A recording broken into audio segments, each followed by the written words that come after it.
യോഹന്നാൻ എഴുതിയ സുവിശേഷം 4-ാം അധ്യായമാണ് നമ്മൾ പഠിച്ചുകൊണ്ടിരിക്കുന്നത്. ഇപ്പോൾ ആ അധ്യായത്തിലാണ് നമ്മൾ നിൽക്കുന്നത്.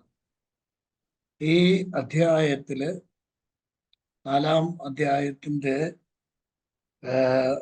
1 മുതൽ 42 വരെയുള്ള വാക്യങ്ങൾ, 42 വാക്യങ്ങൾ, സുദീർഘമായ ഒരധ്യായമാണ് ഈ 4-ാം അധ്യായം. ഈ അധ്യായത്തില് പ്രധാനമായിട്ടും നമ്മൾ കാണുന്നത്, ശ്രദ്ധിച്ചിരിക്കണേ, പ്രധാനമായിട്ടും നമ്മൾ കാണുന്നത്, ആദ്യ ഭാഗത്ത് നമ്മൾ കാണുന്നത് ശമരിയ സ്ത്രീയുമായിട്ടുള്ള കർത്താവിൻ്റെ സംഭാഷണം. കർത്താവ് അവൾക്ക് ജീവജലം വാഗ്ദാനം ചെയ്യുന്നതാണ് നമ്മൾ കാണുന്നത്. അവൾക്ക് ജീവജലം നൽകുന്നതിന് മുമ്പ് കർത്താവ് ചെയ്ത ഒരു പ്രവൃത്തിയുണ്ട്. അവളിൽ പാപബോധം ജനിപ്പിച്ചു എന്നുള്ളതാണ്. പാപബോധം ജനിപ്പിച്ച് അവള് പാപിയാണ് എന്ന് സമ്മതിച്ചു കഴിഞ്ഞാണ് കർത്താവ് ആ ജീവജലം അവൾക്ക് നൽകുന്നത്. തുടർന്ന് അവൾ നിത്യജീവന്റെ അവകാശത്തിലേക്ക് വരുന്ന ഘട്ടത്തിൽ കർത്താവ് തുടർന്ന് അവളെ പഠിപ്പിക്കുന്ന ആരാധനയെക്കുറിച്ചാണ്. തൊട്ടടുത്ത് കർത്താവ് അവളുമായിട്ട് ആ വിഷയത്തിലേക്ക് ഡീവിയേറ്റ് ചെയ്തത്, വഴി തിരിച്ചുവിട്ടത് ശമരിയക്കാരി തന്നെയാണ്. പിന്നീട് നമ്മൾ കാണുന്നത്, ഒടുവിൽ മിശിഹായെ കുറിച്ച് അവൾ സംസാരിക്കുന്നു. യേശുക്രിസ്തു അവളുടെ മുമ്പിൽ തന്നെ വെളിപ്പെടുത്തുന്നു. നിന്നോട് സംസാരിക്കുന്ന ഞാൻ തന്നെയാണ് മിശിഹ എന്ന് കർത്താവ് അവൾക്ക് വെളിപ്പെടുത്തും. തുടർന്ന് ഈ അധ്യായത്തിൻ്റെ അവസാന ഭാഗത്തേക്ക് വരുമ്പോൾ പ്രധാനപ്പെട്ട ഒരു വസ്തുത കർത്താവ് പങ്കുവയ്ക്കുന്നത് ദൈവവേലയെക്കുറിച്ചുള്ള വിവരണമാണ്. കർത്താവ് ദൈവ വേലയെക്കുറിച്ച് കർത്താവ് സംസാരിക്കുന്നുണ്ട്. അത് നമ്മൾക്ക് പഠന സമയത്ത് അത് ചിന്തിക്കാവുന്നതാണ്. മാത്രമല്ല, കർത്താവ് ഗലീലയിലെ കാനാവിൽ ചെയ്യുന്ന രണ്ടാമത്തെ അത്ഭുതവും ഇവിടെ ഈ 4-ാം അധ്യായത്തിൽ രേഖപ്പെടുത്തിയിട്ടുണ്ട്. അപ്പോ ഈ അധ്യായം സുദീർഘമായ ഒരു അധ്യായമാണ്. നിരവധി ചരിത്ര സംഭവങ്ങളും ആത്മീയ സത്യങ്ങളും കൊണ്ട് നിറഞ്ഞിരിക്കുന്ന ഒരു അധ്യായമാണ്. ഇതിൽ നമ്മൾ തുടങ്ങി വെച്ച ഒരു കാര്യം ശമര്യക്കാരിയുമായിട്ടുള്ള കർത്താവിൻ്റെ സംഭാഷണമാണ്. അതിൽ ശമര്യ ജാതിയുടെ ഉത്ഭവത്തെക്കുറിച്ച് നമ്മൾ ചിന്തിക്കുകയുണ്ടായി. ശമര്യ ജാതിയുടെ ഉത്ഭവം ഇസ്രായേൽ ജനവും അശൂര്യരും തമ്മിലുണ്ടായ സങ്കര ബന്ധത്തിൻ്റെ അടിസ്ഥാനത്തിലാണ് ഈ ജാതി ഉണ്ടാകുന്നത്. ഇതൊരു സമ്മിശ്ര ജാതിയാണ്. പകുതി ഇസ്രായേൽ പശ്ചാത്തലവും അല്ലെങ്കിൽ ഇസ്രായേലിയ മത പശ്ചാത്തലവും, മറ്റേത് വിജാതീയം, അശൂര്യരുടെ വിജാതീയമായ പശ്ചാത്തലവും കൂടെ ചേർന്ന് ഒരു സങ്കര വർഗമാണ് ഇവര് എന്ന് നമ്മൾ ഇവിടെ കാണുന്നു. അവിടെ ശൽമനേസർ, 2 രാജാക്കന്മാരുടെ പുസ്തകം 17-ാം അധ്യായത്തിലാണ് നമ്മളത് കണ്ടത്. അശൂർ രാജാവായ ശൽമനേസർ അവിടെ അശൂര്യരെ പാർപ്പിച്ച് ഇസ്രായേല്യരുമായിട്ട് വിവാഹബന്ധത്തിൽ ഏർപ്പെടുവാനും അങ്ങനെ ഒരു സങ്കര സമ്മിശ്ര ജാതി ഉണ്ടാകുവാനും കാരണമായി തീർന്നു എന്ന് നമ്മൾക്കവിടെ ഗ്രഹിക്കാൻ സാധിക്കുന്നുണ്ട്. ആ സന്തതി പരമ്പരയിൽപ്പെട്ട ശമര്യയിലെ ഒരു സ്ത്രീയുമായിട്ടാണ്, അവളുടെ പേര് പറയുന്നില്ല, സ്ത്രീയുമായിട്ടാണ് കർത്താവ് ഇവിടെ സംസാരിക്കുന്നത്. ഇത് ഈ ഭാഗം നമ്മൾ വായിച്ചാൽ ഭൂമിശാസ്ത്രപരമായിട്ട് നമ്മൾ മനസ്സിലാക്കേണ്ട ഒരു കാര്യമുണ്ട്. പലസ്തീൻ എന്ന് പറയുന്നത്, ഇസ്രായേൽ രാജ്യം എന്ന് പറയുന്നത് ഏതാണ്ട് കേരളത്തിന്റെ മാപ്പ് പോലെയാണ്. ഏകദേശം കേരളത്തിന്റെ ഈ മാപ്പ് നമ്മൾ കാണുന്നത് പോലെയാണ് ഇസ്രായേലിന്റെയും ഭൂമിശാസ്ത്രപരമായ കിടപ്പ്. അത് 3 ഭാഗങ്ങളായിട്ടാണ് തിരിച്ചിരിക്കുന്നത്. അതിൽ ഒന്നാമത്തത് തെക്കേ അറ്റത്താണ് യഹൂദ്യ. അതാണ് ഇസ്രായേൽ ജനത്തിന്റെ അബ്രഹാം, ഇസഹാക്ക്, യാക്കോബിന്റെ പാരമ്പര്യം നിലനിർത്തുന്ന പ്രദേശമായിട്ടും ജനവിഭാഗം താമസിച്ചിരുന്നതും ഈ തെക്കേ രാജ്യത്താണ്, യഹൂദിയിലാണ്. വടക്കേ രാജ്യം അറിയപ്പെടുന്നത് ഗലീല എന്നാണ് അറിയപ്പെടുന്നത്. ഈ വടക്കേ രാജ്യത്തിന്റെ പ്രത്യേകത ഞാൻ കഴിഞ്ഞ ക്ലാസ്സിൽ പറഞ്ഞത് ഓർക്കുന്നുണ്ടായിരിക്കും. ശലോമോന്റെ കാലശേഷമാണ് ഈ വടക്കേ രാജ്യം ഉണ്ടാകുന്നത്. 10 ഗോത്രങ്ങൾ ചേർന്നുണ്ടായ ഒരു രാഷ്ട്രമാണ്, ഒരു രാജ്യമാണ് വടക്കേ രാജ്യം. അതറിയപ്പെടുന്നത് ഇസ്രായേൽ രാജ്യം എന്നാണ്. ശ്രദ്ധിക്കണേ, ഈ നമ്മളെപ്പോഴും ഇസ്രായേൽ എന്ന് പറയുമ്പോൾ പൊതുവെ യഹൂദന്മാരെ എല്ലാവരെയും ഉൾപ്പെടെയാണ് ഇസ്രായേൽ എന്ന് പറയുന്നത്. എന്നാൽ ശലോമോന്റെ കാലഘട്ടത്തിന് ശേഷം ഇസ്രായേൽ എന്ന് പറയുന്നത് പൊതുവെ അറിയപ്പെടുന്ന ഒരു വിഭാഗമല്ല. 2ആയിട്ട് വിഭജിക്കപ്പെട്ടു. യഹൂദന്മാരെന്നും ഇസ്രായേൽക്കാരെന്നും 2ആയിട്ട് വിഭജിക്കപ്പെട്ടു. അതിൽ വടക്കേ ഭാഗത്തുള്ള 10 ഗോത്രങ്ങളാണ് ഇസ്രായേൽ എന്നറിയപ്പെടുന്നത്. തെക്ക് ഭാഗത്തുള്ളവരെയാണ് യഹൂദന്മാർ എന്നറിയപ്പെട്ടത്. അവിടാണ് യെരൂശലേം തുടങ്ങിയുള്ള സ്ഥലങ്ങൾ ഉണ്ടായിരുന്നത് അവിടെയാണ്. എന്നാൽ ഈ വടക്കേ ഭാഗത്തുള്ള ഇസ്രായേൽ രാജ്യത്തിനും തെക്കുള്ള യഹൂദ രാഷ്ട്രത്തിനും യഹൂദ രാജ്യത്തിനും നടുക്കുള്ള ഭൂഭാഗമാണ്, നടുവിലുള്ള അഥവാ മധ്യഭാഗത്തെ പ്രദേശമാണ് ശമരിയ എന്ന് പറയുന്നത്. ഇനിയും നോക്കണം, ഞാൻ പറയുന്നത് ശ്രദ്ധിക്കണേ.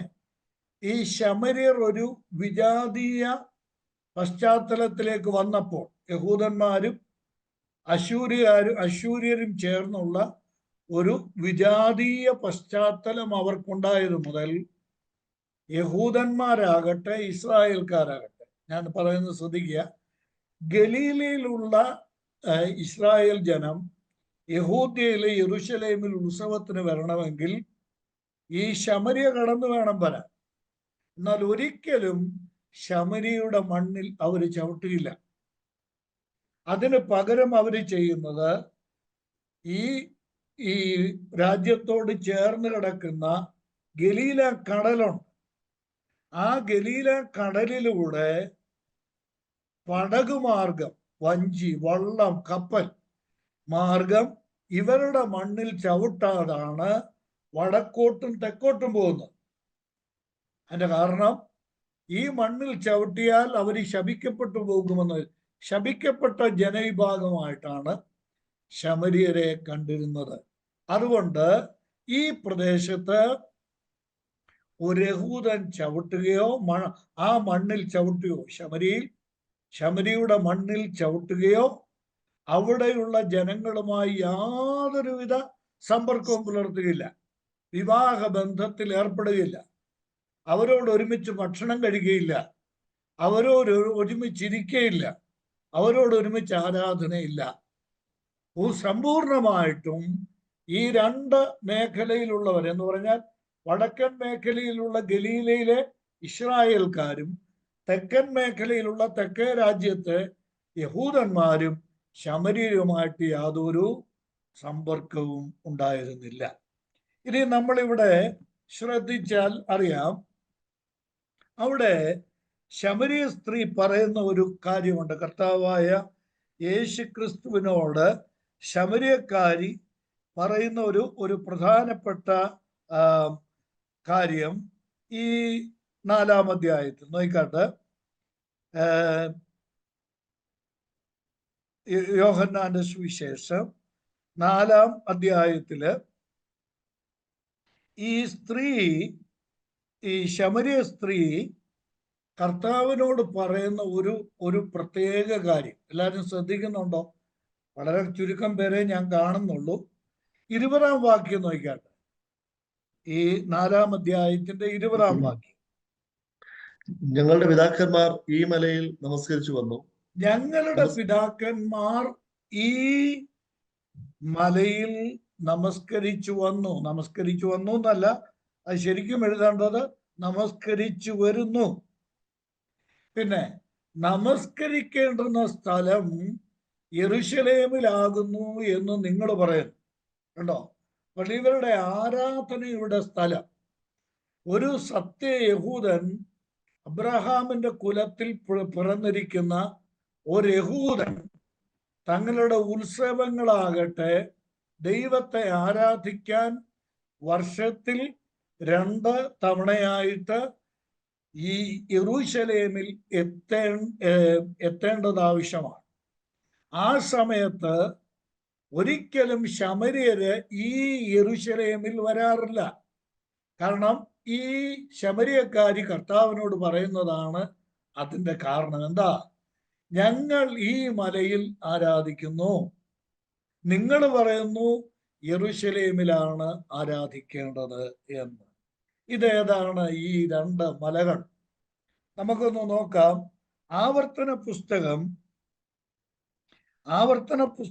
27-ാം അധ്യായത്തിന്റെ 12-ാം വാക്യത്തിൽ ഈ മലയെക്കുറിച്ച് അവിടെ പറയുന്നുണ്ട്. നോക്കണം. ആവർത്തന പുസ്തകം 27-ാം അധ്യായത്തിന്റെ 12-ാം വാക്യം. നിങ്ങൾ യോർദാൻ കടന്ന ശേഷം ജനത്തെ അനുഗ്രഹിപ്പാൻ ഗെരിസീം പർവ്വതത്തിൽ നിൽക്കേണ്ടുന്നവർ ശിമയോൻ, ലേവി. അപ്പോ ഇസ്രായേൽ ജനത്തിന് അനുഗ്രഹം പറയാൻ വേണ്ടി, ഇസ്രായേൽ ജനത്തെ അനുഗ്രഹിക്കാൻ വേണ്ടി ദൈവം തിരഞ്ഞെടുത്ത സ്ഥലമാണ് ഗെരിസീം പർവ്വതം. ഇനി നോക്കുക, 13-ാം വാക്യം നോക്കി. ശപിക്കുവാൻ തിരഞ്ഞെടുത്ത സ്ഥലം, ശപിക്കുവാനുള്ള മലയാണ്. ശപിപ്പാൻ ഏബാൽ പർവ്വതത്തിൽ നിൽക്കണം. കണ്ടോ? 2 പർവ്വതങ്ങൾ. ഒന്ന് ഗെരിസീം പർവ്വതം അല്ലെങ്കിൽ ഗെരിസീം മല, മറ്റേത് ഏബാൽ പർവ്വതം. ഞാൻ പറയുന്നത് ശ്രദ്ധിക്കണേ. ഇസ്രായേൽ ജനത്തിന് അനുഗ്രഹം മുഴുവനും നമ്മൾക്ക് ആവർത്തന പുസ്തകത്തിൽ കാണാമല്ലോ. ഇസ്രായേൽ ജനത്തെ അനുഗ്രഹിക്കാനുള്ള അനുഗ്രഹം മുഴുവനും പറഞ്ഞത് ഗെരിസീം മലയിൽ നിന്നാണ്. എന്നാൽ ശാപം മുഴുവനും പറഞ്ഞത് ആവർത്തന പുസ്തകം 28-ന്റെ 14 മുതലുള്ള വാക്യങ്ങൾ. അവിടുന്ന് ഇങ്ങോട്ട് പറഞ്ഞു വരുന്ന 60-ലധികം വാക്യങ്ങളുണ്ട്. 14 മുതൽ 60-ലധികം വാക്യങ്ങളുണ്ട്. ഇത്രയും വാക്യങ്ങളിൽ ശാപമാണ് പറഞ്ഞിരിക്കുന്നത്. അപ്പോൾ ശാപം പറയാൻ തെരഞ്ഞെടുത്തത് ഏബാൽ പർവ്വതവും, അനുഗ്രഹത്തിന് വേണ്ടി, അനുഗ്രഹം ദൈവം നൽകാൻ വേണ്ടി തെരഞ്ഞെടുത്ത മല ഗെരിസീം മലയുമാണ്.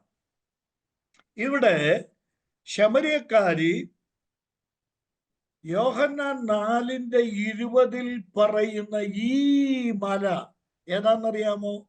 ഗെരിസീം മലയാണ്. അവർ ആരാധിച്ചിരുന്നത് ദൈവം ഇസ്രായേൽ ജനത്തെ അനുഗ്രഹിക്കാൻ തെരഞ്ഞെടുത്ത ഗെരിസീം മലയിലാണ് അവർ ആരാധിച്ചിരുന്നത്. അതൊരു വലിയ പ്രിവിലേജ് ആയിട്ടാണ് അവർ കണ്ടത്. നിങ്ങൾ ആരാധിക്കുന്നത് എവിടെയാണ്? ദൈവം ശാപം പറഞ്ഞ മലയിലാണ് നിങ്ങൾ ആരാധിക്കുന്നത്. ഞങ്ങൾ ആരാധിക്കുന്നത് ദൈവം അനുഗ്രഹം ചൊരിഞ്ഞ ഈ മലയിലാണ് ഞങ്ങൾ ആരാധിക്കുന്നത്. ഇതാണ് ഈ 4-ാം അധ്യായത്തിന്റെ 20-ാം വാക്യത്തിൽ ഒരു പ്രശംസയായിട്ടും ഒരു പദവിയായിട്ടും ശമര്യർ കാണുന്ന കാര്യത്തെ, ആ ആത്മീയ കാര്യത്തെ ശമര്യ സ്ത്രീ യേശുവിന്റെ മുമ്പിൽ വലിയ പദവിയായിട്ട് വലിയ പൊങ്ങച്ചമായിട്ട് അവതരിപ്പിക്കുന്നതാണ് അവിടെ നമ്മൾ കാണുന്നത്. എന്താ? ഞങ്ങൾ ഇവിടെ ദൈവം അനുഗ്രഹം ചൊരിഞ്ഞ മലയിലാണ് ഞങ്ങൾ ദൈവത്തെ ആരാധിക്കുന്നത് എന്ന് അവൾ അവകാശപ്പെടുകയാണ്. ഈ ഗരിശീം മലയെ സംബന്ധിച്ചിടത്തോളം ഈ ശമര്യക്കാർ അവകാശപ്പെടുന്ന 4 കാര്യങ്ങളുണ്ട്. ഗരിശീം മലയെ സംബന്ധിച്ച് ശമര്യക്കാർ അവകാശപ്പെടുന്ന 4 കാര്യങ്ങളുണ്ട്. ഒന്ന്, അവര് പറയുന്നു ഇവിടെയാണ് ആരാധിക്കേണ്ടത്.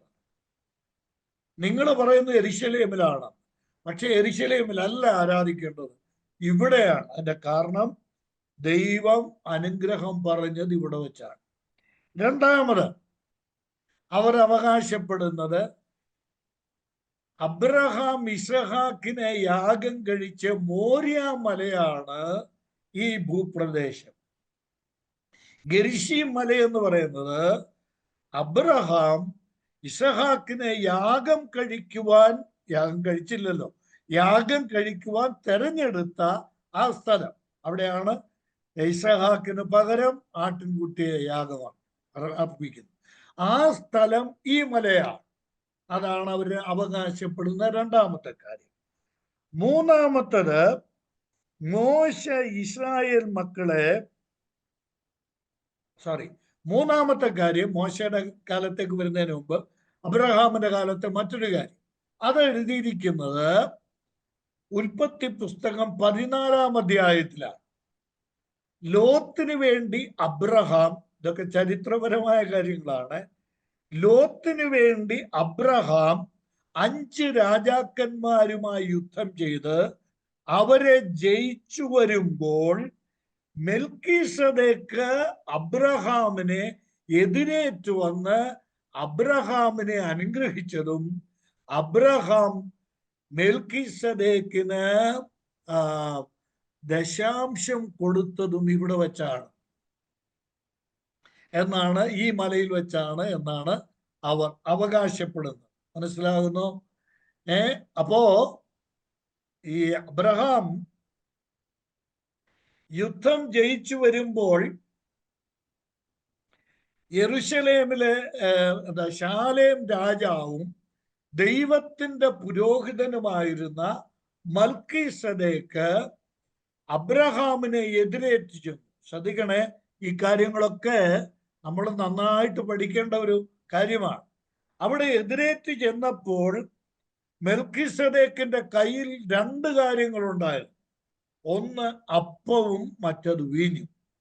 അപ്പവും വീഞ്ഞുമായി മൽക്കീസദേക്ക് അബ്രഹാമിനെ എതിരേറ്റ് ചെന്ന് അത് അവന് കൊടുത്തു. അബ്രഹാം അവന് സകലത്തിലും 10-1 കൊടുത്ത് ആദരിച്ചു.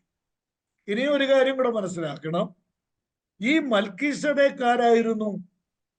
2 കാര്യങ്ങളുണ്ട്. ഒന്ന് ശാലേം രാജാവായിരുന്നു, 2 ദൈവത്തിന്റെ പുരോഹിതനായിരുന്നു. ഇസ്രായേലിലെ ചരിത്രം നമ്മൾ പഠിച്ചാൽ ഒരേ സമയത്ത് രാജാവും ഒരേ സമയത്ത് പുരോഹിതനുമായിരുന്ന വേറെ ഒരാളെയും കാണാൻ സാധിക്കുകയില്ല. ഒരേ സമയത്ത് രാജാവാണ്, ഒരേ സമയത്ത് പുരോഹിതനുമായിരുന്നു മൽക്കീസദേക്ക്. ഈ മൽക്കീസദേക്ക് അബ്രഹാമിന് ഈ അപ്പവും വീഞ്ഞുമായിട്ട് വന്ന് എതിരേറ്റു വന്നു. ഇത് എബ്രായർക്ക് എഴുതിയ ലേഖനം 7-ാം അധ്യായം. ഞാനിപ്പോ അതൊന്ന് പറഞ്ഞു പോവുകയാണ്, ഒന്നും വിശദീകരിക്കുന്നില്ല. എബ്രായ ലേഖനം 7-ാം അധ്യായത്തിൽ നമ്മുടെ കർത്താവായ യേശുക്രിസ്തുവിന്റെ നിഴലാണ് ഈ സംഭവം എന്ന് എബ്രായ ലേഖനകാരൻ പറയുന്നുണ്ട്. എന്താ? ഒരേ സമയത്ത് രാജാവ് യേശുക്രിസ്തു രാജാവാണ്. 2, അതേ സമയം തന്നെ യേശുക്രിസ്തു മഹാപുരോഹിതനാണ്. ഈ 2 വിധത്തിൽ രാജാവും മഹാപുരോഹിതനുമായ യേശു തമ്പുരാൻ എന്ത് ചെയ്തു? അപ്പവും വീഞ്ഞും കൊണ്ട് എതിരേറ്റു വന്നു. കാൽവരിയിലെ ക്രൂശിൽ മരിക്കുന്നതിന് മുമ്പ് മാനവജാതിക്കു വേണ്ടി തൻ്റെ ശരീര രക്തങ്ങൾ ചൊരിയുന്നതിൻ്റെ നന്ദിയായി കർത്താവായ യേശു ക്രിസ്തു എന്ത് ചെയ്യുകയാണ്? അപ്പവും വീഞ്ഞുമായി തൻ്റെ അപ്പസ്തലന്മാരെ എതിരേറ്റ് ചെല്ലുന്ന മനോഹരമായ ഒരു ദൃശ്യം അവിടെ കാണാൻ പറ്റുന്നു. ഇത് നിഴൽ പൊരുൾ പഠനത്തിൽ, പ്രതിരൂപ സ്വരൂപ പഠനത്തിൽ ഞാൻ പറഞ്ഞു എന്നേ ഉള്ളൂ. ഈ സംഭവം അബ്രഹാമിനെ എതിരേറ്റ് മൽക്കീസേദെക്ക് ചെന്ന് അവര് തമ്മിൽ കണ്ടതും അനുഗ്രഹിച്ചതുമായ സ്ഥലമാണ് ഈ ഗരീശി മല എന്ന് അവര് വിശ്വസിച്ചിരുന്നു. മൂന്നാമത്തെ പ്രാധാന്യം അതാണ്. നാലാമത്തെ പ്രാധാന്യം, മോശ ഇസ്രായേൽ ജനത്തെ മിശ്രയും ഈജിപ്തിന്റെ അടിമത്തത്തിൽ നിന്ന്, ഫറവോന്റെ അടിമത്തത്തിൽ നിന്ന് കനാനിലേക്ക് അവരെ കൊണ്ടുപോകുമ്പോൾ, മരുഭൂമി വഴിയായി അവരെ കൊണ്ടുപോകുമ്പോൾ മോശ ആദ്യം ഒരു യാഗപീഠം പണിതത് ഈ ഗരിശി മലയിലാണ് എന്ന് അവർ വിശ്വസിക്കുന്നു. അവർ അവകാശപ്പെടുകയാണ്, ഞങ്ങളുടെ ഈ മലയിൽ ഞങ്ങൾ ആരാധിക്കുന്നു. അതിന്റെ കാരണം ഈ 4 കാരണങ്ങളാണ് അവർ പറയുന്നത്. 1, ദൈവം അനുഗ്രഹം ചൊരിഞ്ഞ സ്ഥലം. 2, അബ്രഹാം യാഗമർപ്പിച്ച സ്ഥലം, ഇത് ഇസ്ഹാക്കിനെ യാഗമർപ്പിക്കാൻ പോയ സ്ഥലം. 3, അബ്രഹാമിനെ എതിരേറ്റ് മെൽക്കിസേദെക്ക് വന്ന് അബ്രഹാമിനെ അനുഗ്രഹിച്ച സ്ഥലം. 4, കനാൻ യാത്രയിൽ, മിശ്രയീമിൽ നിന്നുള്ള കനാൻ യാത്രയിൽ ആദ്യമായി മോശ യാഗപീഠം പണിത സ്ഥലമാണ് ഈ ഗരിശി മല. ആ മലയുടെ പാരമ്പര്യം പറയുകയാണ് ഇവിടെ ശമരിയാക്കാരി നമ്മുടെ കർത്താവിനോട്. അപ്പോൾ ഇവർക്കൊരു അബ്രഹാമ്യ പാരമ്പര്യം അവകാശപ്പെടുന്നവരാണ് ഇവർ. മറന്നു പോകരുത്, ഇത് വളരെ പ്രധാനപ്പെട്ട ഒരു കാര്യമാണ്. ഇനി നോക്കുക, ഇവിടെ കർത്താവായ യേശു ക്രിസ്തു ശമരിയിലൂടെ കടന്നു പോവുകയാണ്. അത് നമുക്ക് ചിന്തിക്കാം. ഞാനത് സാധിക്കുമെങ്കിൽ നമുക്കത് ചിന്തിക്കാനായിട്ട് ശ്രമിക്കാം. യേശു ക്രിസ്തു ഒരു യഹൂദൻ വച്ചിരുന്ന ഒരു ഇസ്രായേലിൻ, വടക്കേ രാജ്യത്തെ ആളുകൾ ഇസ്രായേലിയരാണ്, തെക്കുള്ളവർ യഹൂദനാണ്. ഒരു യഹൂദനാകട്ടെ ഒരു ഇസ്രായേല്യനാകട്ടെ പാലിച്ചു പോരുന്ന അവരുടെ ജാതീയമായ നിയമത്തെ കർത്താവായ യേശു ക്രിസ്തു ലംഘിക്കുകയാണ്. എന്താ? ശമരിയിൽ ശപിക്കപ്പെട്ട മണ്ണാണിത്, ശപിക്കപ്പെട്ട ജനതയാണ് അവിടെ താമസിക്കുന്നത്. അതുകൊണ്ട് ഇസ്രായേൽ ജനത്തിന് സമ്പർക്കമില്ലാത്ത ഒരു യഹൂദന് സമ്പർക്കമില്ലാത്ത ഒരു വിഭാഗം ജനമാണ് ഇവര്. അതുകൊണ്ട് ആ മണ്ണിൽ ഞങ്ങൾ കാലുകുത്തില്ല, അവരുടെ മണ്ണിലൂടെ ഞങ്ങൾ യാത്ര ചെയ്യുകയില്ല, അവരുമായിട്ട് ഞങ്ങൾ സമ്പർക്കം പുലർത്തുകയില്ല. എന്നാൽ ഇന്ന് രാത്രി ഞാൻ ഓർമ്മിപ്പിക്കട്ടെ, ആ മതം വെച്ച എബ്രായ മതം, യഹൂദ മതം, അവരുടെ മുമ്പിൽ വെച്ച വേലിക്കെട്ടിനെ കർത്താവ് പുറങ്കാലിനടിച്ച് മതത്തിനതീതമായി മതം വെച്ച ഐത്തത്തെ, തീണ്ടലിനെയും തൊടിയിലിനെയും യേശു ക്രിസ്തു പുറങ്കാലിനടിച്ചിട്ട് ആ മണ്ണിൽ യേശു ക്രിസ്തു ചെല്ലുകയാണ്. ലോകം കണ്ട ഏറ്റവും വലിയ സാമൂഹ്യ പരിഷ്കർത്താവ്, വിപ്ലവകാരി കർത്താവായ യേശു ക്രിസ്തുവാണ്. മതത്തിനതീതമായി യേശു ക്രിസ്തു ആ നാട്ടിലേക്ക്, ശമരിയിലേക്ക് കർത്താവായ യേശു ക്രിസ്തു ചെല്ലുന്ന രംഗമാണ് നമ്മൾക്കിവിടെ കാണാൻ സാധിക്കുന്നത്. ഇവിടെ ഞാൻ ഒരു കാര്യം കൂടെ, ചരിത്രപരമായ ഒരു കാര്യം കൂടെ ഞാൻ പറഞ്ഞിട്ട് നമ്മൾക്ക് പഠന ഭാഗത്തേക്ക് വരാം. ഗരിശി മലയെക്കുറിച്ച് നമ്മൾ കണ്ടു. അവർ അഭിമാനപൂർവം തങ്ങളുടെ മണ്ണിനെയും തങ്ങളുടെ ആരാധനയെയും തങ്ങളുടെ പാരമ്പര്യത്തെയും അവർ ഏറ്റവും അധികം ഉയർത്തിപ്പിടിച്ചിരുന്നു ശമര്യർ. ഇവിടെ ഒരു കാര്യം ഓർക്കണം, ഇവർക്ക് ഒരു വലിയ നഷ്ടമുണ്ടായി. ശമര്യർക്ക് എന്താണെന്നറിയാമോ? ശ്രദ്ധിക്കുന്നുണ്ടല്ലോ അല്ലേ? എഴുതുന്നതോടൊപ്പം തന്നെ ശ്രദ്ധിച്ചോണം. ശമര്യക്കാർക്ക് ഒരു വലിയ നഷ്ടമുണ്ടായി. എന്താണെന്നറിയാമോ? ശലോമോൻ വരെയുള്ള ഇസ്രായേലിയ ചരിത്രത്തിൽ ഇവർക്ക് അനുഗ്രഹങ്ങൾ അനുഭവിക്കാൻ കഴിഞ്ഞു. ശലോമോന്റെ കാലശേഷം സ്വർഗത്തിലെ ദൈവം തന്റെ പ്രവാചകന്മാർ മുഖാന്തരം ഇടപെട്ടത് ശമര്യക്കാർക്ക് കിട്ടാതെ പോയി. ഞാൻ പറയുന്നത് മനസ്സിലായോ?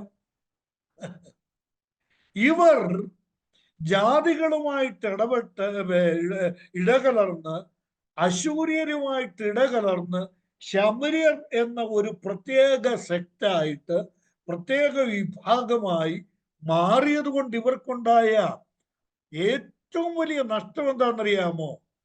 മോശ മുഖാന്തരമുള്ള പഞ്ചഗ്രന്ഥങ്ങൾ അവർക്ക് കിട്ടി.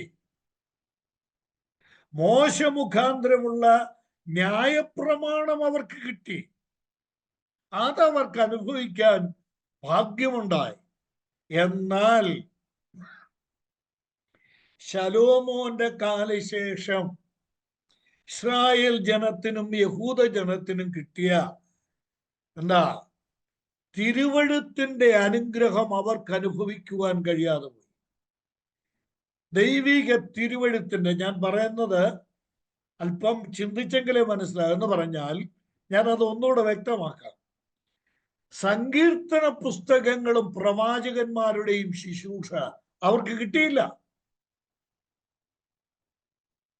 സങ്കീർത്തനങ്ങളിൽ ദൈവം അരുളി ചെയ്ത അരുളപ്പാടുകളും ദൈവസ്തുതികളും ജനം ദൈവത്തെ സ്തുതിച്ചതും, അതുപോലെ പ്രവാചകന്മാർ മുഖാന്തരം സ്വർഗത്തിലെ ദൈവം അവരോട് അരുളി ചെയ്തതും അവർക്ക് ലഭ്യമാകാതെ പോയി. അത് അവർക്ക് വലിയൊരു നഷ്ടമായി പോയി. ഇങ്ങനെ അവർ ശമര്യർ എന്ന ഒരു പ്രത്യേക സെക്റ്റായി മാറ്റപ്പെട്ട വിജാതീയ ഒരു ജനമായി മാറ്റപ്പെട്ടതോടുകൂടെ ഇസ്രായേൽ ജനത്തിനും ഒരു യഹൂദനും ലഭിച്ച അനുഗ്രഹം, ആത്മീയ അനുഗ്രഹം, തിരുവഴുത്ത് സംബന്ധിച്ച അനുഗ്രഹം അവർക്ക് അനുഭവിക്കുവാൻ കഴിയാതെ പോയി. അവർക്കത് നഷ്ടപ്പെട്ടു പോയി. ഇനിയും നമ്മളിപ്പോൾ കണ്ടല്ലോ, ശമര്യരും യഹൂദരും തമ്മിൽ ശത്രുതയിലായി, ബദ്ധ വൈരികളായിട്ട് ഇവർ മാറി. ഈ വൈരത്തെ ഞാൻ ഇനി പറയുന്ന കാര്യം ക്രൈസ്തവീകത അഥവാ ക്രിസ്തീയ പ്രമാണം നമുക്ക് പാലിക്കാൻ അല്പം ബുദ്ധിമുട്ടുള്ളതാണെങ്കിലും ക്രിസ്തീയ പ്രമാണം ഒരു യഹൂദന്റെയോ ശമരിയന്റെയോ ഒരു ഇസ്രായേലിയന്റെയോ പ്രമാണത്തിൽ നിന്ന് ഏറ്റവും ഉന്നതമായതാണ്. ഞാൻ ഈ പറയുന്നത് അതുപോലെ തന്നെ ഗ്രഹിക്കാൻ സാധിച്ചാൽ ക്രൈസ്തവ മാർഗത്തിന്റെ മഹത്വം കർത്താവായ യേശു ക്രിസ്തു ഉയർത്തിപ്പിടിക്കുന്നത് ഇവിടെ കാണാൻ പറ്റും. ഞാൻ അതിന് ചില ദൃഷ്ടാന്തങ്ങൾ പെട്ടെന്നൊന്ന് പറഞ്ഞു പോകാം. ഒന്ന്, ബഹുമാനപ്പെട്ട ഡോക്ടറൊക്കെ ഇതുപോലുള്ള ചരിത്രങ്ങൾ വളരെ ആഴത്തിൽ പഠിക്കാൻ ശ്രമിക്കുന്ന ഒരു വ്യക്തിയാണ്, എനിക്കറിയാം. ഞങ്ങൾ തമ്മിൽ ഒരുപാട് ഇതുപോലുള്ള കാര്യങ്ങൾ ഡിസ്കസ് ചെയ്തിട്ടുണ്ട്. അതുകൊണ്ട് ഇതൊരു പ്രധാനപ്പെട്ട ആശയമാണ്, എല്ലാവരും മനസ്സിലാക്കണം. ഒരു യഹൂദന്റെ പിടിവാശിയും അവരുടെ മതപരമായിട്ടുള്ള ജാഗ്രതയും അവരുടെ പാരമ്പര്യവും അള്ളിപ്പിടിച്ച് കെട്ടിപ്പിടിച്ചിരുന്നവനല്ല യേശു ക്രിസ്തു. മതത്തിന്റെ ചട്ടക്കൂടിന് അതീതമായി കർത്താവായ യേശു ക്രിസ്തു ഏർപ്പെട്ടത് നമ്മൾക്ക് കാണാം. അതിന് ഞാൻ ചില ദൃഷ്ടാന്തങ്ങളൊന്ന് പറയാം പുതിയ നിയമത്തിലെ സുവിശേഷങ്ങളിൽ നിന്ന്. ഒന്ന്, ലൂക്കോസ് എഴുതിയ സുവിശേഷം 10-ാം അധ്യായത്തിന്റെ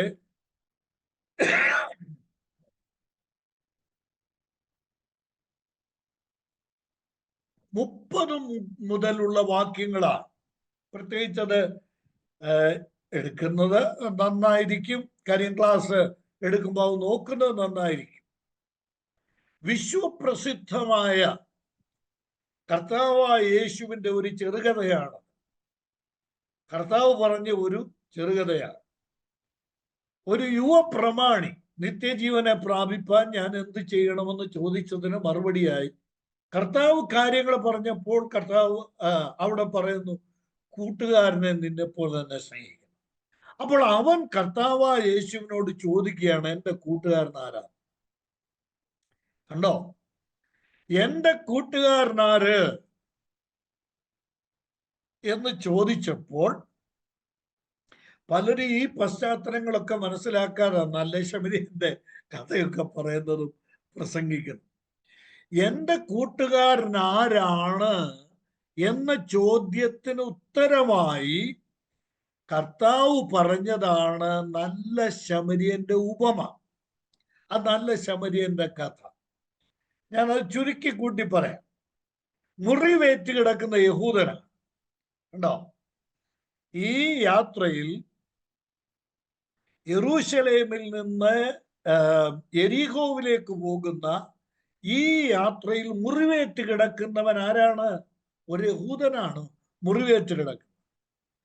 ഈ മുറിവേറ്റ് കിടക്കുന്നവന്റെ സമീപത്തും കൂടെ പോയതും യഹൂദന്മാരാണ്. ആരാ? ഒന്ന് ലേവ്യനാണ്, മറ്റേത് പുരോഹിതനാണ്. ഇവർക്ക് 3 പേർക്കും യഹൂദ പശ്ചാത്തലമാണ്, ഇസ്രായേലി പശ്ചാത്തലം. ഒന്നുകൂടെ ശരിക്കും പറഞ്ഞാൽ ഒരു എബ്രായന്റെ പശ്ചാത്തലം. അബ്രഹാമിന്റെ സന്തതി പരമ്പരയിൽപ്പെട്ടവരാണ് ഇവർ 3 പേരും.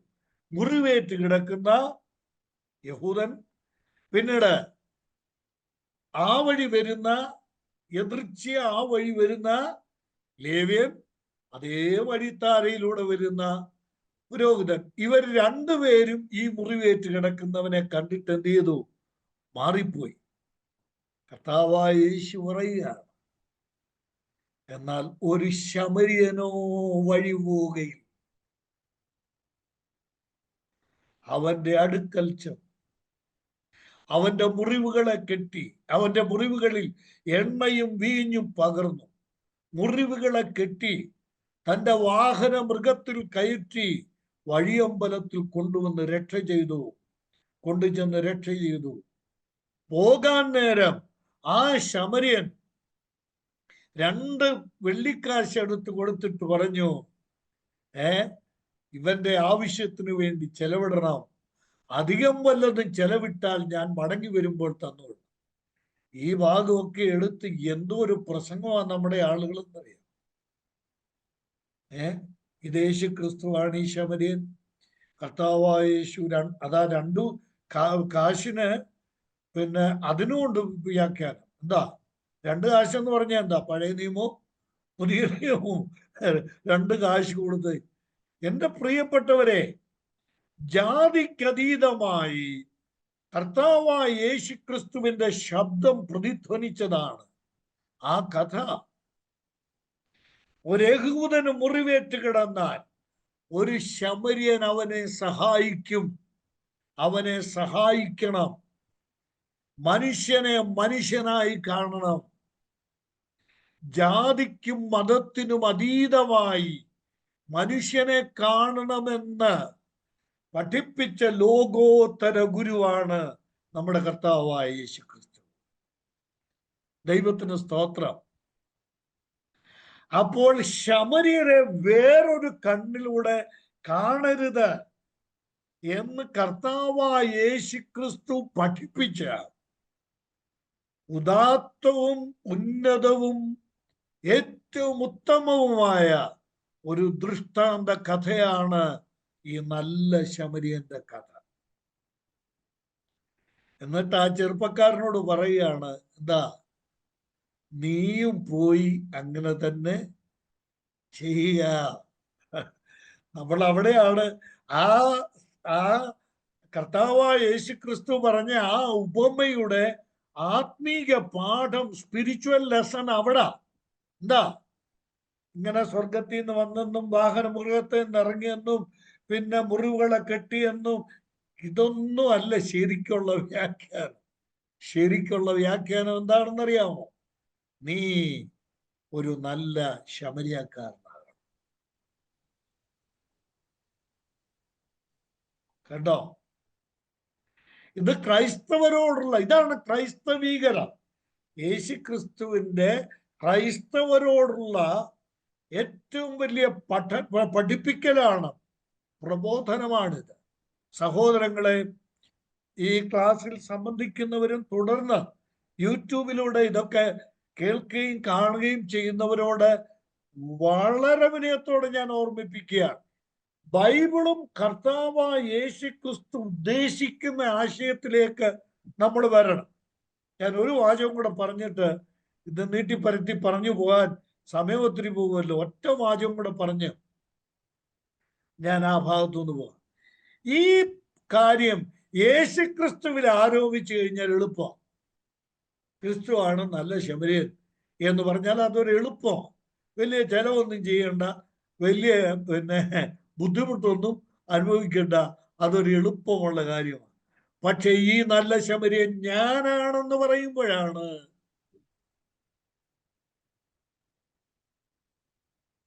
അവിടെ ചെലവ് വരുന്നത്. അല്ലേ? ഓരോ ക്രിസ്ത്യാനിയും മനസ്സിലാക്കേണ്ടത് ഇതാണ്, ഈ ശമരിയനാണ് ഞാൻ. ഈ ലോകത്തിൽ എൻ്റെ റോൾ ഈ നല്ല ശമരിയന്റെ റോളാണ് എന്ന് തിരിച്ചറിയുമ്പോഴാണ് ക്രൈസ്തവ മാർഗത്തിന്റെ മഹത്വം ഈ ലോകം അറിയുന്നത്. കർത്താവ് നമ്മളെ സഹായിക്കും. രണ്ടാമത്, കർത്താവായ യേശുക്രിസ്തു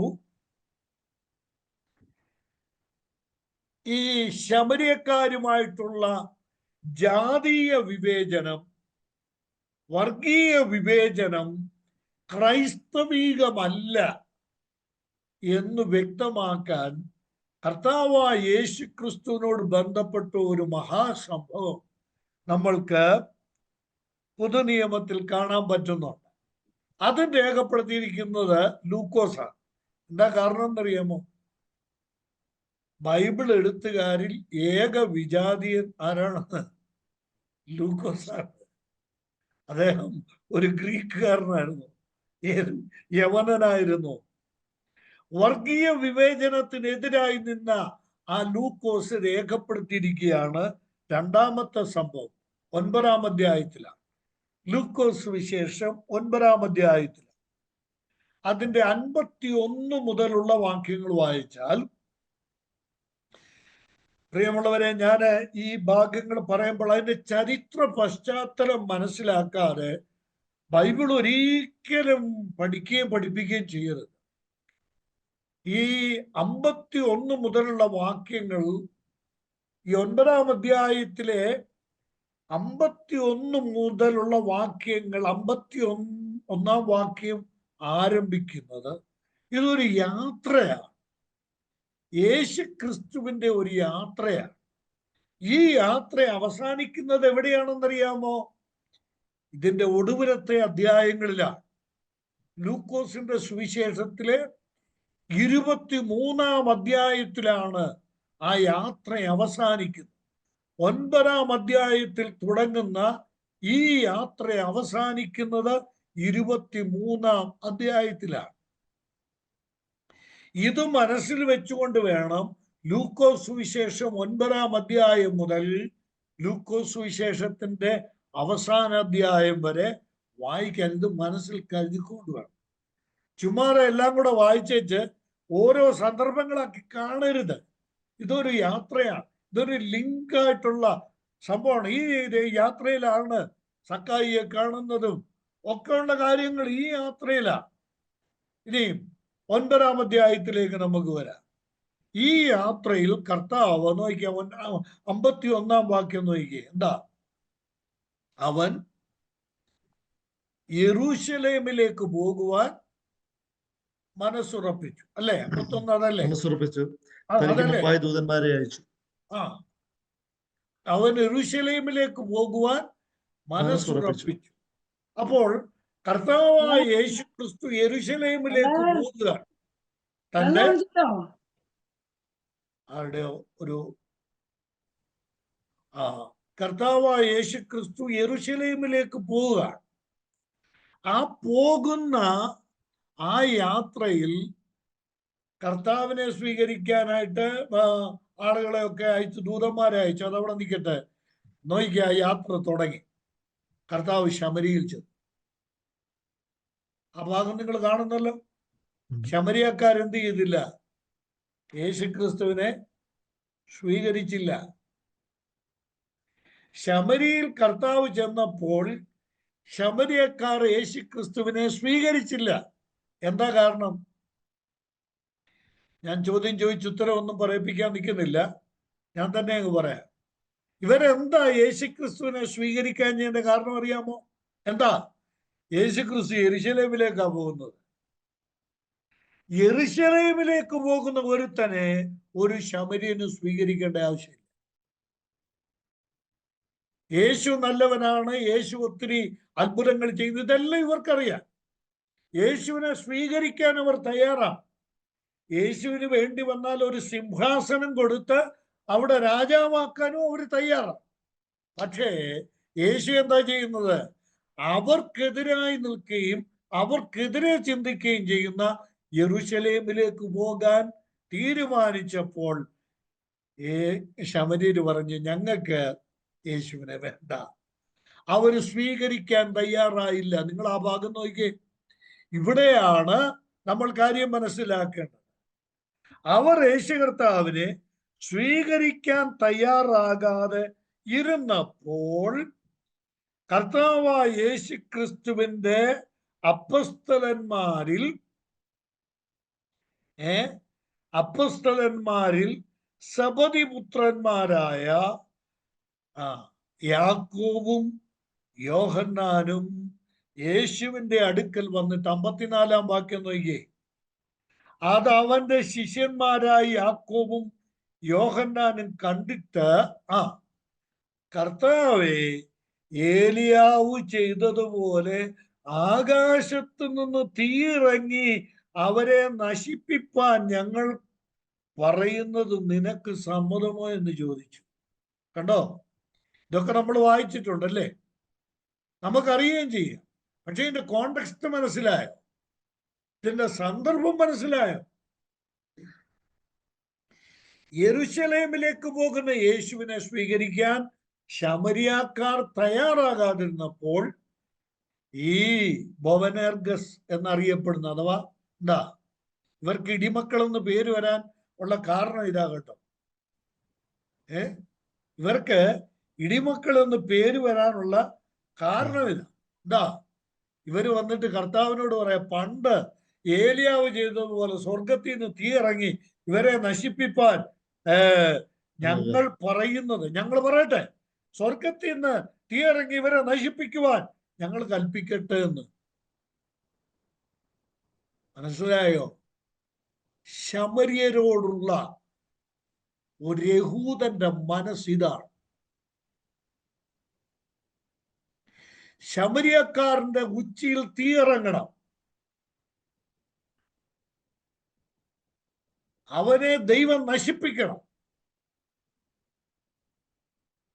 എന്നാൽ കർത്താവായ യേശു എന്താ പറഞ്ഞത്? 55 വാക്യം. കർത്താവ് തിരിഞ്ഞു അവരെ ശാസിച്ചു, എന്നിട്ടൊരു ചോദ്യം ചോദിച്ചു, ഇത് നിങ്ങൾ ഏത് ആത്മാവിനധീനരാണ്? ഇന്ന് രാത്രി ഞാൻ പറയട്ടെ, നമ്മുടെ മനസ്സിനെ ഉലയ്ക്കുന്നതും നമുക്ക് ഉൾക്കൊള്ളാൻ പറ്റാത്തതുമായിട്ടുള്ള ഒരുപാട് ശത്രുതകളൊക്കെ നമ്മൾക്ക് നേരിടേണ്ടതായി വന്നേക്കാം. പക്ഷേ ഈ യോഹന്നാന്റെയും യാക്കോബിന്റെയും മനസ്സ് നമുക്കുണ്ടാവരുത്. ഞാൻ ചിലപ്പോഴൊക്കെ എൻ്റെ കുറവ് ഞാൻ ഓർക്കും. അകാരണമായി മറ്റുള്ളവർ നമ്മളെ ഉപദ്രവിക്കുമ്പോൾ നമുക്ക് സ്വാഭാവികമായിട്ടുണ്ടാകുന്ന ചില കാര്യങ്ങളുണ്ട്. എന്നാൽ കർത്താവ് ചോദിക്കുന്നത്, നിങ്ങൾ ഏതാത്മാവിന് അധീനരാണ്? എന്നിട്ട് കർത്താവ് പറയാണ്, മക്കളെ, മനുഷ്യപുത്രൻ മനുഷ്യരുടെ പ്രാണങ്ങളെ, 56-ാം വാക്യം, നശിപ്പിപ്പാനല്ല രക്ഷിപ്പാനത്രേ വന്നത്. ഒരു വിജാതീയനെ നശിപ്പിക്കുന്നവനല്ല, ഒരു ശമര്യനെ നശിപ്പിക്കുന്നവനല്ല, യേശുക്രിസ്തു അവരെ സ്നേഹിക്കുന്നവനാണ്. ജാതിക്കതീതമായി നമുക്കറിയാം, നമ്മുടെ കർത്താവായ യേശുക്രിസ്തു ആരായിരുന്നു? ഈ അധ്യായം തന്നെ, യോഹന്നാൻ എഴുതിയ സുവിശേഷം 4-ാം അധ്യായം തന്നെ നിങ്ങൾ നോക്കിയേ. അവിടെ ഈ സ്ത്രീ യേശുക്രിസ്തുവിനോട് പറയുന്ന ഒരു കാര്യം, കർത്താവായ യേശുക്രിസ്തു അവളോട് വെള്ളം ചോദിക്കുമ്പോൾ ആ സ്ത്രീ കർത്താവിനോട് പറയുന്ന കണ്ടോ? 9-ാം വാക്യം, 4:9. ശമരിയ സ്ത്രീ അവനോട്, നീ യഹൂദനായിരിക്കും. നീ ആരാ? നീ യഹൂദനാണ്. ശമരിയക്കാരത്തി എന്നോട് കുടിപ്പാൻ ചോദിക്കുന്നത് എങ്ങനെയെന്ന് പറഞ്ഞു. യേശുക്രിസ്തു ഒരു യഹൂദനാണ്. ആ യഹൂദനായ കർത്താവാണ് ഇവിടെ പറയുന്നത്, ഞാൻ ശമര്യരെ, ഒരു യഹൂദന് ന്യായമായും ശത്രുവായി കാണാൻ കഴിയുന്നവരാണ് ഒരു ശമര്യൻ അല്ലെങ്കിൽ ഒരു ശമരിയ സ്ത്രീ. കർത്താവ് പറഞ്ഞു, ഞാൻ ഇവരെ രക്ഷിക്കാൻ വന്നതാണ്.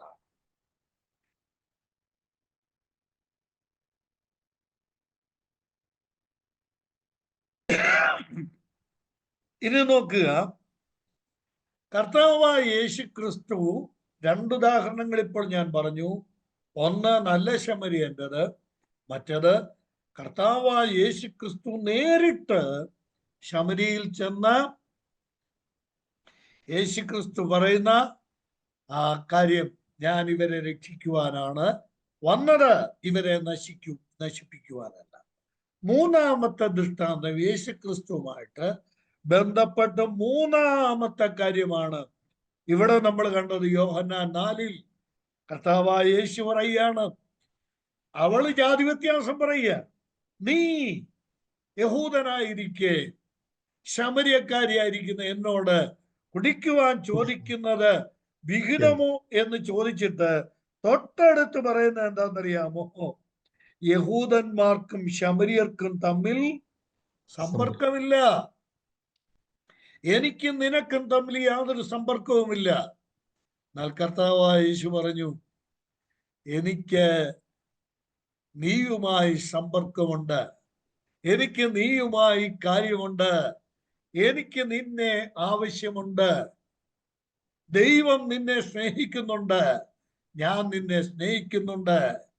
ഞാൻ ഇന്ന് രാത്രിയിൽ ഒരു വലിയ സത്യം, രാത്രി എന്ന് പറയുമ്പോൾ വേറെ രാജ്യത്തിൽ നിന്ന് ആരെങ്കിലും പങ്കുകൊള്ളുന്നു, അവർക്ക് വേണ്ടി ഞാൻ പറഞ്ഞോട്ടെ. കർത്താവായ യേശുക്രിസ്തു ജാതി വ്യത്യാസത്തിനെതിരായി നിന്ന് കർത്താവായ യേശുക്രിസ്തു വ്യക്തമായിട്ട് പറയുകയാണ്, ഞാൻ മനുഷ്യരുടെ രക്ഷിതാവാണ്. മനുഷ്യനെ മനുഷ്യനായി കാണണം. യഹൂദനെന്നും ശമര്യനെന്നും കാണരുത്. യഹൂദനെന്നും യവനനെന്നും മനുഷ്യനെ കാണാൻ പാടില്ല. ഞാൻ വ്യക്തമായി പറയട്ടെ, കുമാരനാശാന്റെ ചണ്ടാല് ഭിക്ഷുകി ദാഹിക്കുന്നു ഭഗിനി കൃപാര സമോഹൻ എന്ന് പറഞ്ഞ് ആരംഭിക്കുന്ന കവിതയുണ്ടല്ലോ, അതെവിടെ നിന്നാണ് വന്നത്? അതിന്റെ ആശയം എവിടെ നിന്നാ വന്നത്? ഇവിടെ ഉണ്ടായ സാമൂഹ്യ പരിഷ്കർത്താക്കളൊക്കെ എവിടെ നിന്നാണ് മനുഷ്യനെ മനുഷ്യനായി കാണാൻ പഠിച്ചത്? പട്ടിക്കും പൂച്ചയ്ക്കും പശുവിനും പോത്തിനുമൊക്കെ വിലയുള്ള ഈ രാജ്യത്ത് മനുഷ്യന് വിലയില്ലാതെ ഇരുന്ന ഒരു കാലഘട്ടമുണ്ട്. പട്ടിക്കും പൂച്ചയ്ക്കും സ്വൈരവിഹാരം, ഏത് ക്ഷേത്രത്തിലും ഏത് പള്ളിയിലും ഏത് പട്ടിക്കും കിടക്കാം, അവിടെ മനിയം കയറരുത്. നിങ്ങൾ ശ്രദ്ധിച്ചിട്ടുണ്ടോ? ക്ഷേത്രത്തിന്റെ നടയിലോ ക്ഷേത്രത്തിന്റെ മുമ്പിലോ പട്ടി ചെന്ന് കിടന്നാൽ ഒരു കുഴപ്പമില്ല. മനുഷ്യനോ? മനുഷ്യന് ഏർപ്പെടുത്തിയ മതവിചാരത്തെ, മതബോധത്തെ വേരോട് പിഴുതെറിഞ്ഞ ലോക ചരിത്രത്തിലെ ആദ്യത്തെ സാമൂഹ്യ പരിഷ്കർത്താവ് കർത്താവായ യേശു ക്രിസ്തുവാണ്. ഇന്നേക്ക് 2000 ആണ്ടുകൾക്ക് അപ്പുറത്ത് മതം വെച്ച വേലിക്കെട്ടുകളെ കർത്താവ് പൊളിച്ച് എറിയുകയാണ് ചെയ്തത്. ക്രിസ്തു പറഞ്ഞു, മനുഷ്യൻ മനുഷ്യനായി മനുഷ്യനെ കാണും. 2, മനുഷ്യനായി അവനെ കാണുമ്പോൾ തന്നെ ഏതു വലിയ ആഢ്യനായ ബ്രാഹ്മണനും ഏതു വലിയ ആഢ്യനായ യഹൂദനും അബ്രഹാമിന്റെ പാരമ്പര്യം പറയുന്ന ഏതൊരു വ്യക്തിയും സുറിയായി എന്ന് വന്ന ഏത് ക്രിസ്ത്യാനിയും യേശു പറഞ്ഞു പാപിയാണ്. മനുഷ്യനാണ് 1. 2, ആ മനുഷ്യൻ പാപിയാണ്. 3, ആ മനുഷ്യന് ഒരു രക്ഷിതാവിനെ വേണം. ആ രക്ഷിതാവ് യേശു ക്രിസ്തു, യേശു ക്രിസ്തു, യേശു ക്രിസ്തു മാത്രമാണ്.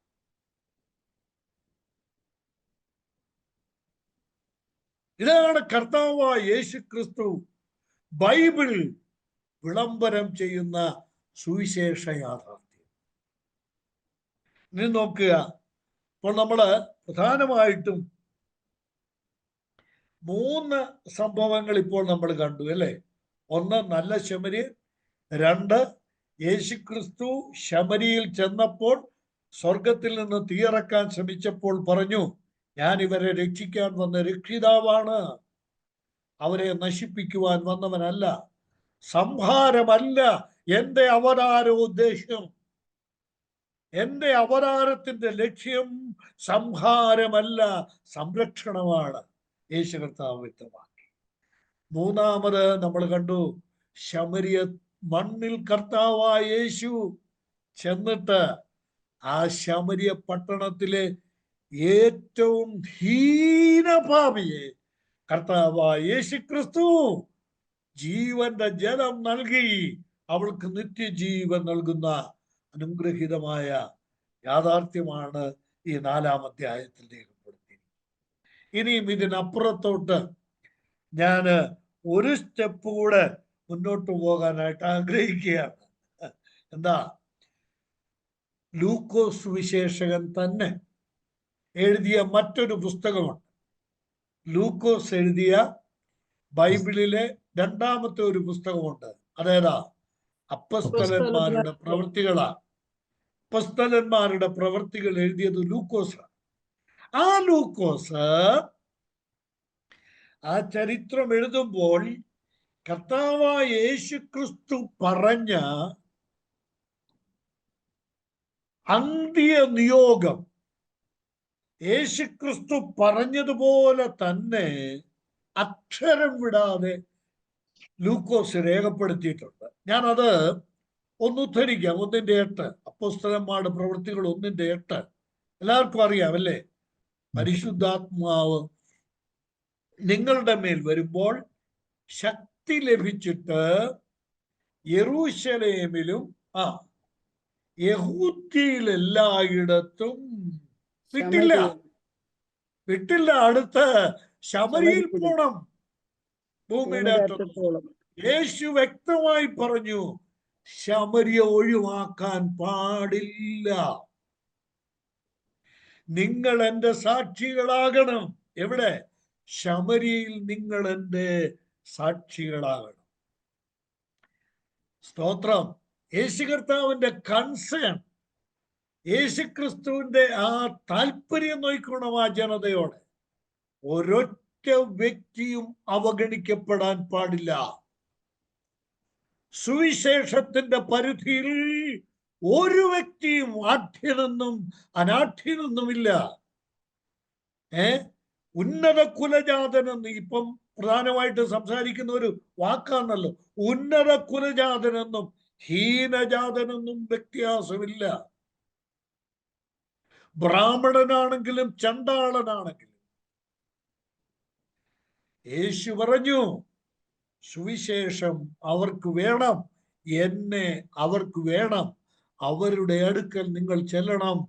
ശമരിയിൽ നിങ്ങൾ സാക്ഷികളാകണം.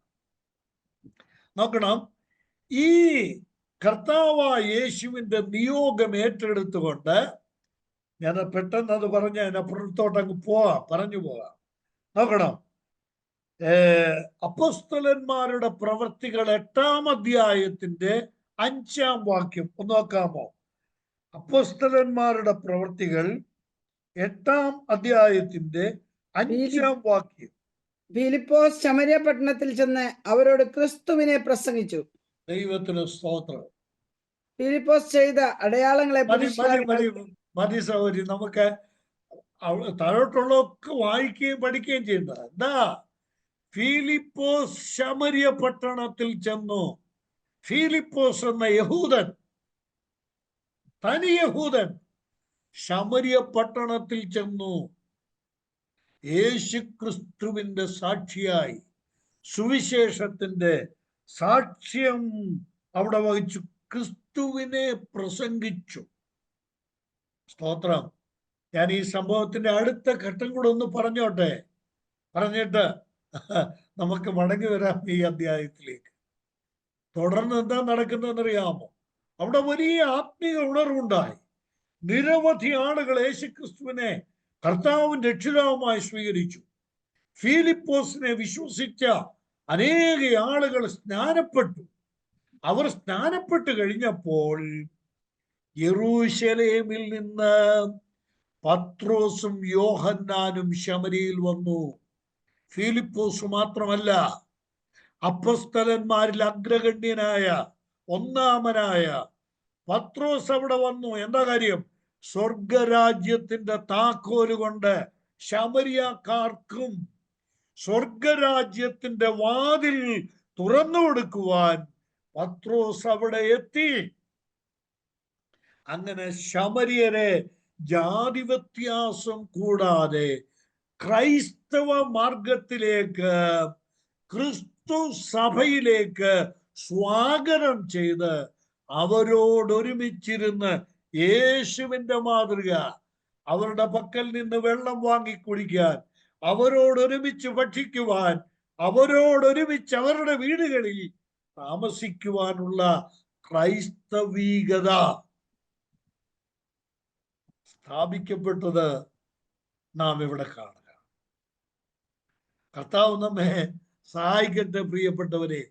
ക്രൈസ്തവ മാർഗത്തിന്റെ തനതായ സ്വഭാവം ഇതാണ് പ്രിയപ്പെട്ടവരെ.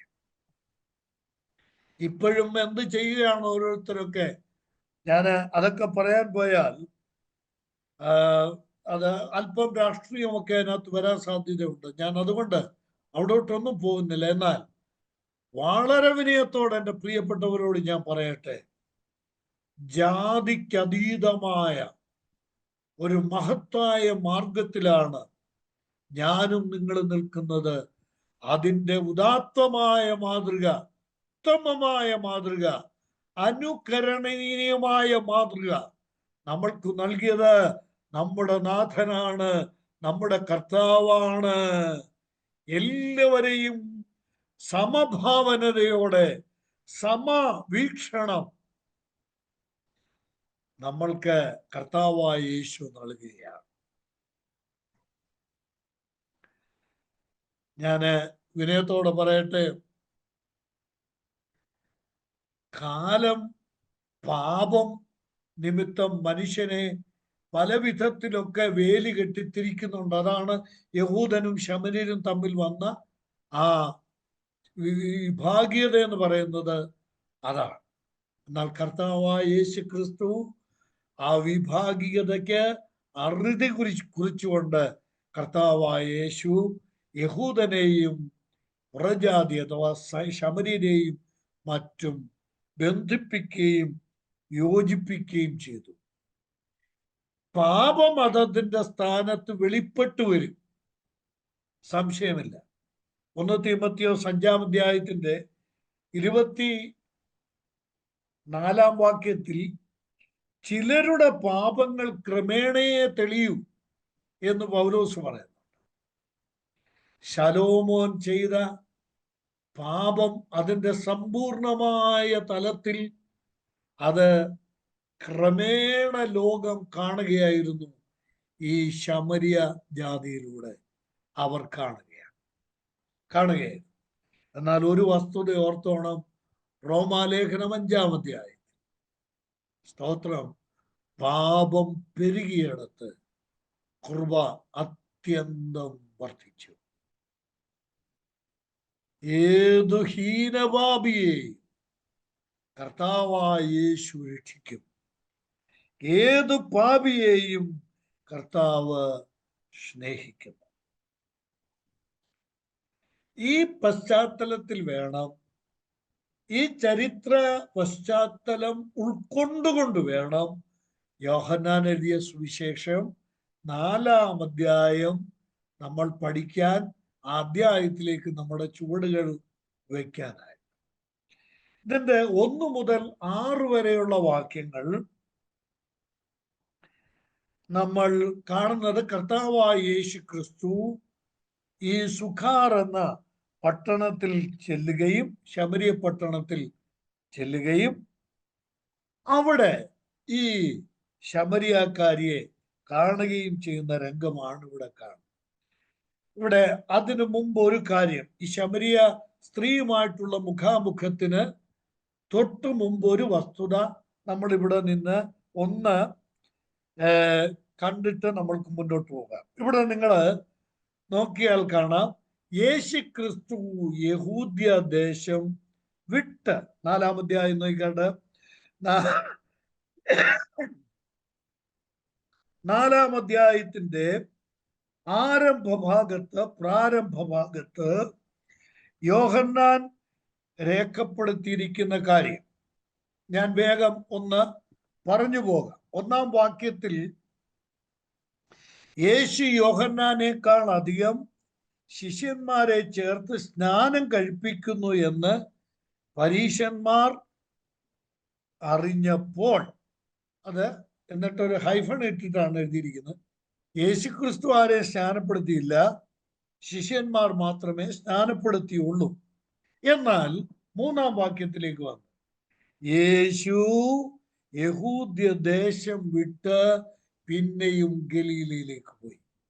ഇതാണ് ഈ രംഗം. യേശുക്രിസ്തു യഹൂദ്യ വിട്ടിട്ട് പിന്നെ വടക്കോട്ട് പോവുകയാണ്, ഗലീലയിലേക്ക്. യഹൂദ്യ ദേശം വിട്ട് വടക്കോട്ട് പോവുകയാണ്, ഗലീലയിലേക്ക് പോവുകയാണ്. ഞാൻ പറഞ്ഞല്ലോ, ആ യാത്ര ഒരിക്കലും ഒരു യഹൂദൻ ഈ മണ്ണിലൂടെ നടന്നു പോകുകയില്ല. അപ്പോ യേശുക്രിസ്തു എന്ത് ചെയ്തു? ഈ സ്ഥലത്തുകൂടെ കർത്താവ് നടന്നു പോകുന്ന കാഴ്ചയാണ് നമ്മൾക്ക് ഇവിടെ കാണാൻ പറ്റുന്നത്.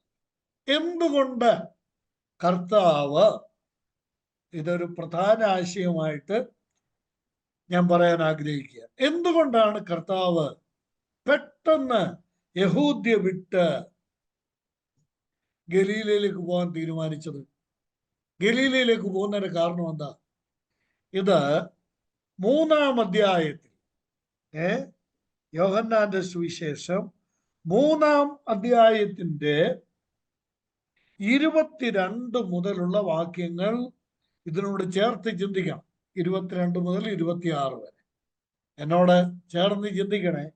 അവിടെ യോഹന്നാൻ സ്നാപകന്റെ ശിഷ്യന്മാർ യോഹന്നാന്റെ അടുക്കൽ വന്ന് പരാതിപ്പെട്ടു. എന്താ? യോഹന്നാന് പ്രശ്നമില്ല, യോഹന്നാന്റെ ശിഷ്യന്മാർക്കൊരു പരാതി ഉണ്ടായി. എന്താ? നീ സ്നാനപ്പെടുത്തിയവൻ, നിന്റെ കൂടെ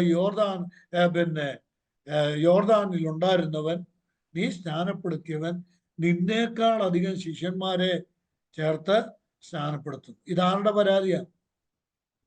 ശിഷ്യന്മാരുടെ, യോഹന്നാന്റെ ശിഷ്യന്മാരുടെ പരാതിയാണ്. അപ്പോൾ കർത്താവായ യേശു എന്ത് ചെയ്തു?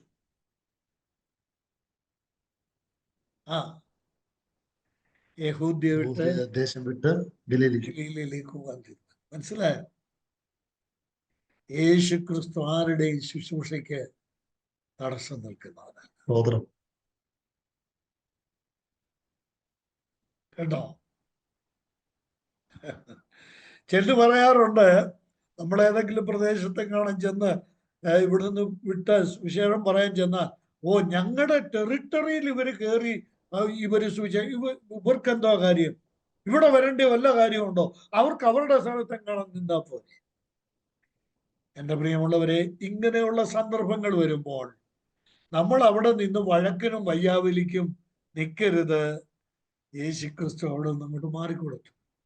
ഞാൻ പ്രത്യേകം പറയട്ടെ സഹോദരങ്ങളെ, ഞാൻ വളരെ ഊന്നൽ നൽകി പറയട്ടെ, ക്രിസ്തീയ ശുശ്രൂഷ മത്സരത്തിന്റെ ശുശ്രൂഷയല്ല.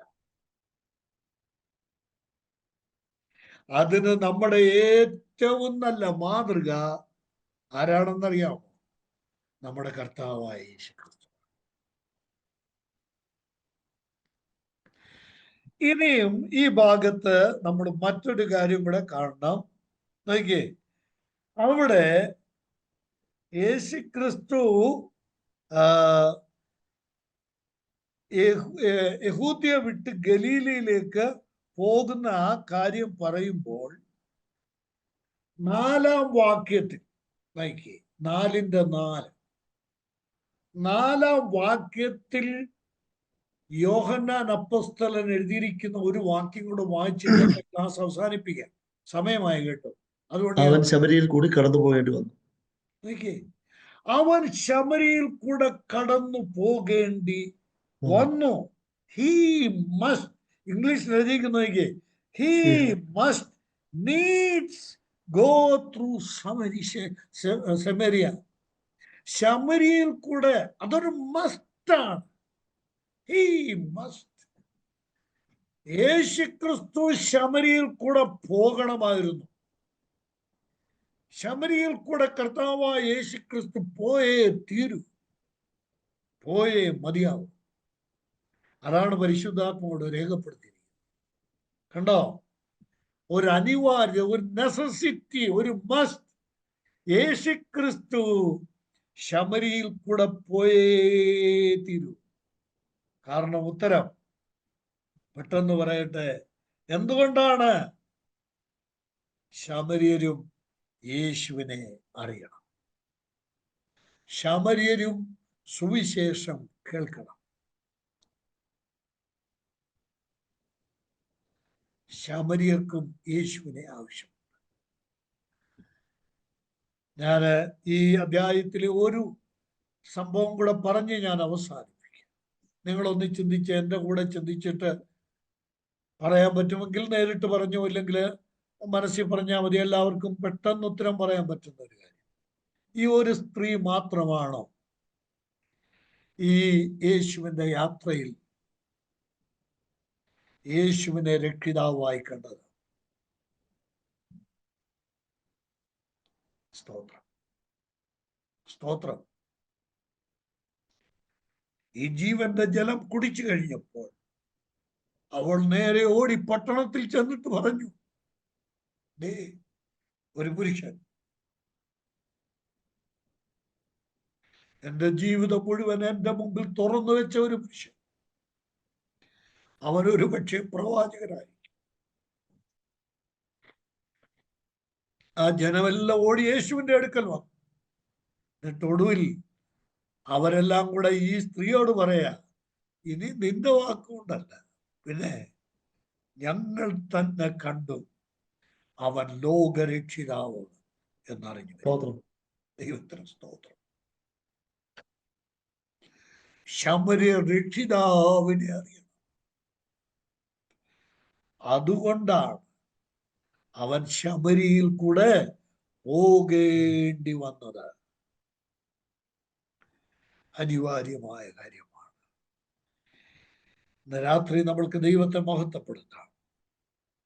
സുവിശേഷത്തിന്റെ പ്രസക്തി, സുവിശേഷത്തിന്റെ സ്വാധീനത, യേശുക്രിസ്തു മുഖാന്തരമുള്ള രക്ഷയുടെ മഹത്വം വ്യക്തമാക്കുന്ന അതികമനീയമായ ചരിത്രം ഉൾക്കൊള്ളുന്ന ഒരു വേദഭാഗമാണ് യോഹന്നാൻ എഴുതിയ സുവിശേഷം 4-ാം അധ്യായം.